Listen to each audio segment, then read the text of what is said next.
Surma news মিডিয়ার পক্ষ থেকে সবাইকে স্বাগত জানাচ্ছি। আমরা ইতিমধ্যে রয়েছি ছাতক উপজেলার ইসলামপুর ইউনিয়নের, যেটি সুনামগঞ্জ জেলার, বিশেষ করে ছাতক উপজেলার প্রত্যেকটা মানুষের মুখস্থ সেই গোয়াপাগুড়া বিলের পাশে আমরা রয়েছি। প্রিয় দর্শক, যেটি নিয়ে আমরা যেটা ইতিমধ্যে অনেক নিউজ করেছি সেটি হচ্ছে এই বিল, যেটা আমি আপনাদের স্ক্রিনে দেখানোর চেষ্টা করছি। এই বিলটি নিয়ে বিগত অনেক দিন ধরে ইসলামপুর ইউনিয়ন পরিষদের বারবার নির্বাচিত চেয়ারম্যান অ্যাডভোকেট সুফি আলম সুহেল ইসলামপুর ইউনিয়নের জনসাধারণকে নিয়ে যে আন্দোলন করছেন, এই মূলত এটাকে কেন্দ্র করে মূলত আমি বিস্তারিত পরে বলছি। এই মূলত হচ্ছে গোয়াপাগুড়া বিল। এই বিলটি খনন করার জন্য সরকারের কাছ থেকে মূলত কোম্পানিগঞ্জ উপজেলার জনাব তৈমুর আলী সাহেবের ছেলে সুজন মিয়া গং এবং ইসলামপুর ইউনিয়নের বুলবুল মিয়া সহ হাজিবুল মিয়া সহ একটি গ্রুপ, একটি মহল এই বিলকে মূলত খনন করার জন্য সরকারের কাছ থেকে একটি লিজ এনেছেন, যেটা আমাদেরকে জানিয়েছিলেন। এবং এই গোয়াপাগুড়া বিলকে খনন করার কথা বলে মূলত এই বিলে আপনারা স্ক্রিনে দেখতে পাচ্ছেন 1 ঘনফুট বালুও সেখান থেকে উত্তোলনের চেষ্টা করা হয় নাই বা তোলা হয় নাই। এটাকে কেন্দ্র করে পার্শ্ববর্তী আমরা আপনাদেরকে দেখানোর চেষ্টা করব, এই পার্শ্ববর্তী চেলা নদীতে শত শত ড্রেজার লাগিয়ে অনিয়ম করে বাংলাদেশ সরকারকে ফাঁকি দিয়ে রাতের অন্ধকারে, এমনকি আমরা যেটা নিশ্চিত হয়েছি এই ছাতক প্রশাসনের নাকের ডোবাই মূলত এরকম কিভাবে যে এই মূলত শত রেজাল্ট লাগিয়ে হাজার হাজার ঘনফুট কোটি কোটি টাকা সরকার আত্মসাৎ করা হয়েছে। আমরা ইতিমধ্যে রয়েছে গোয়াপাগুড়ার বিলে ইসলামপুর ইউনিয়ন পরিষদের চেয়ারম্যান এবং সুফি আলম সুহেল ভাইয়ের কাছ থেকে আমরা মূলত ঘটনাটি শুনবো। আপনারা দেখতে পাচ্ছেন যে আমার ইসলামপুর ইউনিয়নে বৃহৎ দুইটি জলমহাল পেকুয়া ও গোয়াপাগুড়া গ্রুপ ফিশারিজ, এটা মূলত জামুরা বাই মৎস্যজীবী সমবায় সমিতি লিজ এনেছে। এটা 6 বছরের স্কিম, প্রতি বছর সরকারকে কিস্তিতে এগুলো পে করতে হয় তার লিজ মানি। এবং এই বছর তারা অনুমতি এনেছে এটা ড্রেজিং করার জন্য, অর্থাৎ ড্রেজিং করে সরকারের আইন হচ্ছে জলমহাল ড্রেজিং করতে হলে হেমন্ত মৌসুমে স্কেলটন লাগিয়ে অথবা মাটি শ্রমিক লাগিয়ে এটা মাটি খনন করে বিলের তীরে তারা সৌন্দর্য বর্ধন করবে এবং নিরাপদ বেষ্টনী তৈরি করবে। কিন্তু আপনারা দেখতে পাচ্ছেন এখানে কোনো বেষ্টনী তৈরি হয় নাই, এখানে ড্রেজিং হয় নাই।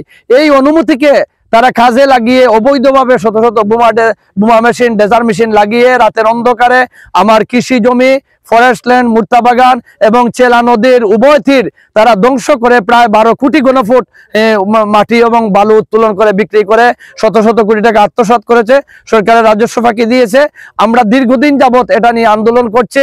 সরকারের ঊর্ধ্বতন মহলে প্রশাসন, জেলা প্রশাসক মহোদয়, বিভাগীয় কমিশনার মহোদয়, ডিআইজি মহোদয়, এসপি মহোদয়, উপজেলা প্রশাসন সহ সকল ক্ষেত্রে আমরা দীর্ঘদিন আন্দোলন করছি, কিন্তু আজও তার তাণ্ডব বন্ধ হয় নাই এবং তার বিরুদ্ধে আজও আইনগত ব্যবস্থা নেওয়া হয় নাই। আমরা সরকারের নিকট জোর দাবি জানাই, সে যেন অবৈধভাবে শত শত কোটি টাকা সে আত্মসাৎ করেছে তাকে গ্রেফতার করে আইনের আওতায় নিয়ে তার অবৈধ টাকা সরকারি কোষাগারে নেওয়ার জন্য, এবং এই যে আমাদের ইউনিয়নের যে বিল, কৃষি জমি ধ্বংস করেছে, এই মাটি ধ্বংস করা ফরেস্ট আইনে এবং এই বিল ব্যবস্থাপনা আইনে এগুলো তার বিরুদ্ধে আইনগত ব্যবস্থা নেওয়া এবং তাকে এই বাই সমিতিকে বিলের ইজারা বাতিল করার জন্য, কারণ সাবলিজ দেওয়ার কোনো আইন নেই নীতিমালায়।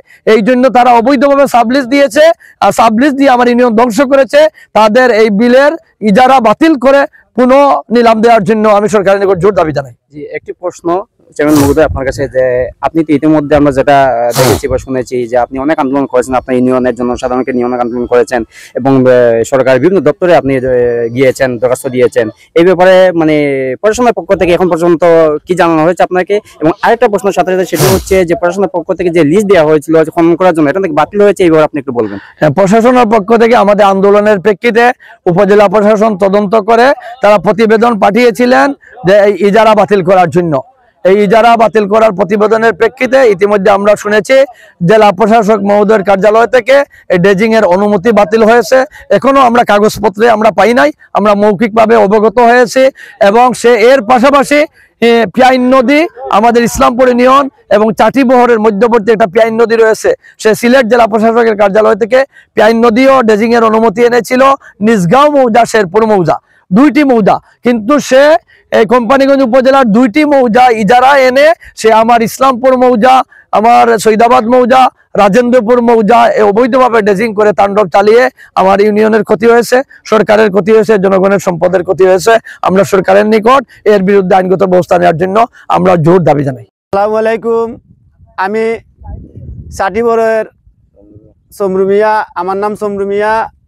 এই যে গাঙ্গের যে পারে মুরতার খান্দাবাই আমরা এই কিছু সরিষা ক্ষেতের জায়গায় আমরা সরিষা ক্ষেত করি। সুজন মিয়ায় বারিশাত এই ডেজার আইনা এই সরিষা ক্ষেতের জায়গাটা আমার 20 কার জায়গা ছিল। এই 20 কার জায়গা থেকে মাত্র 2 কার জায়গা রয়েছে, বাদ বাকি সব ভাঙ্গিয়া সব বালু সব উত্তোলন কইরা কোটি কোটি টাকার মাল লইয়া গেছে। এই জায়গাগুলা গর্ত হনায় আমরা এই গর্তর মাঝে আমরা মাছ টাছ বেচা আমরা জীবিকা অর্জন করি। আমরা গরিব মানুষ, এই পর্যায়ে আমরা গেছে আইয়া চাঁদা দাবি করে, আমরা চাঁদা দেই নাই বলে তার গুয়া পাগুড়া এবং যদি এই বিল দিয়ে আমরাকে মামলা দিয়ে আমরা হয়রানি কইরা ঘরের মধ্যে থাকতে দেয় না। আমরা বাজারে গেলে মারে, এই কোম্পানিগঞ্জে গেলে মারে। উনি ঠেকাওয়ালা মানুষ, আমরা তার লগে কিছু সঙ্গে পারি নাই। এই আমরা এই আবেদন আমরা এই আইন পুলিশ বাহিনী এবং আইন পর্যায়ে আমরা অতটুকু কইতে যাই, আমরা নিরাপত্তার জন্য আমরা বাঁচান। এই আমরা অন্যায় অত্যাচার কইরা আমরা মিথ্যা মামলা দিয়া আমরা হয়রানি করতেছি। আমরা রাত করে ঘুমাইতে পারি না। আমরা বউ বাচ্চা বাড়িতে একলা তুইয়া গেলে বেড়াটেরা খাইটা চুরি করি হলতা লইয়া যায় গিয়া। এই আসসালামু আলাইকুম। আমাদের এলাকার কিছু মৎস্যজীবী আছে গরিব, বা কিছু জায়গা জমিনের মালিক আছে যারা সরিষা ক্ষেত গম আবাদ কইরা খায়, কৃষি জমি। এগুলো বর্ষা মৌসুমে কিছু কুচুকুড়ি মহল, যেমন সুজন মিয়া, সাইটিবহর বাড়ি, গণেশপুরের যে বুলবুল হাজি, ওনারা কয়েকজন মানুষ আছে এরকম ড্রেজিং কইরা নদী এবং আমাদের জমি সহ খনন কইরা সব নিয়ে গেছে। নেওয়া যাওয়ার পরে এখন এখানে যে গর্তগুলো হয়েছে, এই গর্তর মধ্যে কিছু গরিব মানুষ বা মৎস্যজীবী এগুলো মাছ মারতেছে, মাছ ধরতেছে নদীতে। এগুলা নিষেধ দিছে যারা এই যে গোয়া ফাগুড়া নামক যে বিলটা আছে, এই বিল এরা লিজ আনছে। লিজ আনার পরে ওই নদীতে যে গর্তটা হয়েছে, ওই গর্তগুলোতে নিষেধ দিতেছে মাছ না ধরার জন্য। এমনকি ওদেরকে মাছ ধরতে হলে ওদেরকে একটু চাঁদা দিতে হবে।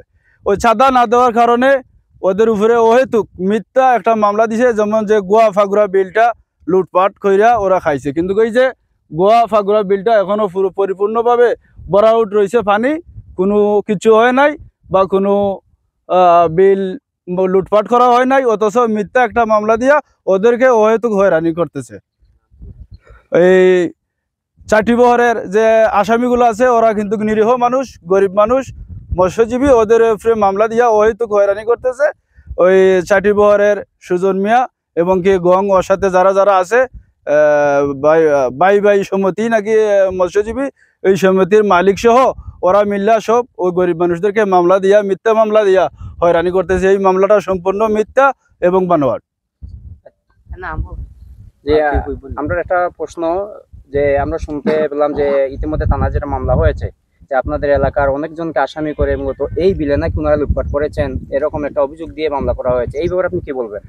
এই ব্যাপারে আমি বলবো, এই যে বিলটা আছে আপনারা দেখতে পাচ্ছেন, এই বিলটা হচ্ছে ফাগুড়া বিল, আর এইটার পরে হচ্ছে গোয়া বিল, এই যেটা দিয়ে মামলা দেওয়া হয়েছে। কিন্তু এটা তো এখনো কোনো মাছই ধরা হয় নাই, এটা সম্পূর্ণ এখনো রয়েছে ভালো আছে বা পানি ভরা রয়েছে। কোনো লুটপাট হইব কিভাবে, কারণ বিলটা তো এখনো পানি ছাড়া হয়েছে না। এখন ওই যে নদীতে মাছ ধরতেছে, ওইখানে ছাদা না দেওয়ার কারণে ওই মিথ্যা মামলাটা দিয়া ওই গরিব মানুষদেরকে হয়রানি করতেছে।